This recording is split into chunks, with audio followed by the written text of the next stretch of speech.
Una de las ventajas de ese tiempo de verano es que favorecen los intercambios entre personas de distintos países, distintas culturas, y nos podemos dar cuenta de lo variados que son los usos y costumbres en nuestro mundo. De pronto, cuando salimos al extranjero, nos encontramos con la sensación del pie cambiado.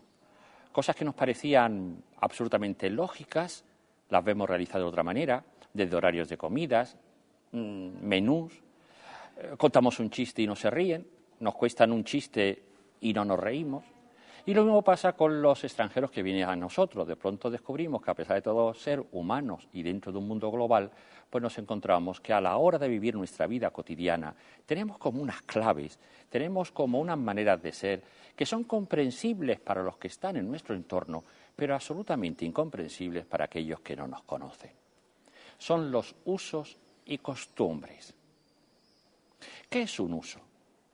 El filósofo español Julián Marías, siguiendo al también filósofo español don José Ortega y Gasset, dice que un uso es una convención social, algo que ha nacido sin ponerse de acuerdo previamente, que ha tomado vigencia social y que después se ha impuesto entre todas las personas como una manera de convivencia, como una manera de favorecer precisamente la comunicación. Los usos pueden tener un origen pues muy razonable. Se dice que ese gesto de darse la mano a la hora de saludar pues viene del gesto de mostrar al otro que no se tiene la espada, que no se tiene intención agresiva y por lo tanto mostrar la mano desnuda y apretar la mano desnuda significa un gesto de, digamos, de apertura, de convivencia, de bienvenida. Y hoy día la gente no sabe de qué ha venido eso, no sabe lo de la espada y sin embargo pues es un gesto habitual para todos. ¿Para qué sirven los usos?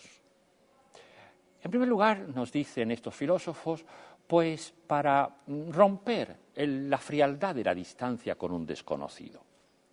Cuando yo me encuentro con alguien y le digo, ¿cómo está usted?, no espero que me indique su estado de salud, su nivel de colesterol o el índice de azúcar en la sangre. El cómo está usted lo que quiere simplemente es romper la frialdad, disminuir la distancia, dar como una entrada para seguir otra conversación. También los usos nos sirven para saber a qué atenernos con respecto a la expresión del otro. Es curioso porque nosotros en el español basta con la entonación para saber si estamos agradecidos, si estamos alegres o tristes o pedimos las cosas por favor.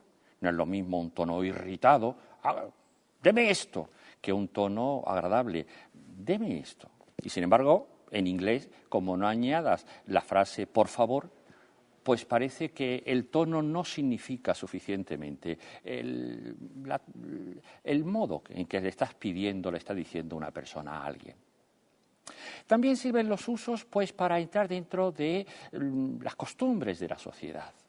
Cuando a un niño se le da algo, nosotros siempre le decimos, niño, ¿qué se dice? Gracias. Aunque el niño quizás lo que tuviese ganas de decir espontáneamente es que me den más. Pero ese gracias lo hacemos entrar en un mundo de educación, de formas, que es muy importante para él y para su futuro. También los usos indican a qué grupo pertenecemos. Son los usos más particulares, los usos de las subculturas. No es lo mismo saludar diciendo buenos días, nos de Dios, que decir pasa contigo tronco. Significa dos maneras o dos grupos de referencia. ¿Cuál es el peligro de los usos? Porque también tienen peligros. En primer lugar, que nos encierren nosotros mismos. Como los vemos lógicos, como nos lo ha enseñado de principio, como así actúan los más cercanos, creer que nosotros tenemos la razón, que es la única manera de vivir, que es la única manera de sentir, de expresarse, y por lo tanto, pues despreciar otros usos y otras costumbres.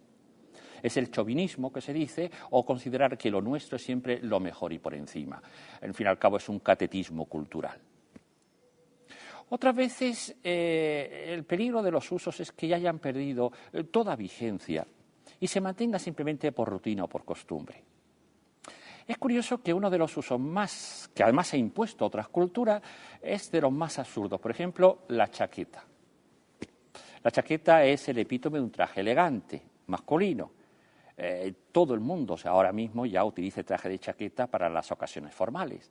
Y sin embargo, la chaqueta es una desviación de un jubón antiguo que se le ha ido haciendo por comodidad actualizaciones que hoy ya no tienen ningún sentido. Por ejemplo, el cuello antes era cerrado y un día quedó abierto. Las solapas antes estaban cerradas y ahora están abiertas. Las hendiduras que tienen por detrás era para poderse subir cómodamente al caballo y hoy no nos subimos al caballo con chaqueta.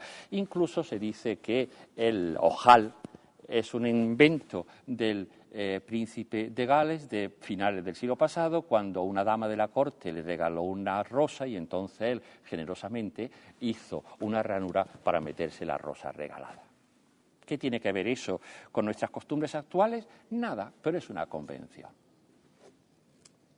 Otra característica de las costumbres es que tienen que irse suplantando lentamente, porque forman parte de nuestra segunda naturaleza y por eso nos choca cuando alguien no responda. Si alguien no dice gracias a lo que le estamos diciendo, si alguien no lo pide con educación o cortesía una cosa, si alguien no, enseguida nos choca esa manera y consideramos que a esa persona le falta educación o le falta delicadeza.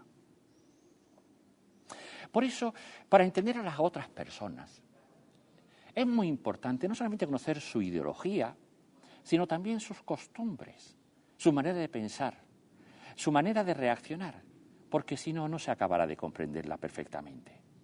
El poder injertarse en un país distinto, en una cultura distinta, también implica el meterse en sus costumbres, su manera de actuar, su manera de expresarse, para poder comprender desde dentro.